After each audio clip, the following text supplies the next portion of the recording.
The theme that I have chosen from Robyn Davidson's novel, Tracks, is escaping isolation in an isolated place. The passage is, "Alone in my castle, I could see more clearly what loneliness was. For the first time, it flashed on me that the way I had conducted my life was always to allow myself that remoteness, to always protect that high, clear place that could not be shared without risking its destruction." For the context of the passage, the who is Robyn Davidson, as Tracks is an autobiography.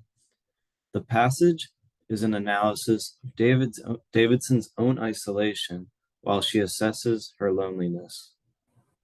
The passage is taking place at Bassu's farm near the Charles River in Davidson's shared farmhouse, following the departure of all of her farm friends. She makes this analysis important as this moment is her first feeling of success on her journey, almost like a checkpoint. Although her friends are now gone, she seems to feel relieved of her social pressure. What is being conveyed? The phrase risking its destruction is a reference to Davidson's reliance on others. The more she relies on others for help, she'll become less lonely, but she will lose what she has spent so long protecting.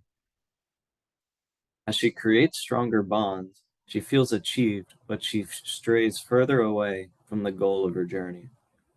The phrase, "the way I conducted my life," refers to Davidson's past where she was always surrounded by others, but felt that she walked her own path. The overall message of this passage is that we walk a trail surrounded by the people we care for, but ultimately our minds think alone without influence. On top of what the passage is conveying, there is an allusion to the German fairy tale Rapunzel. The phrase "alone in my castle, that high, clear place," is an exaggeration to compare Davidson's farmhouse to Rapunzel's castle.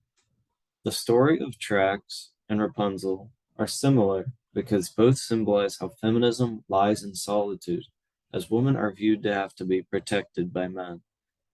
Davidson's initial goal of her journey across Australia was to display the independence of a woman, and this illusion is a clever way to keep her point constant up to this point in the story. Thank you for listening.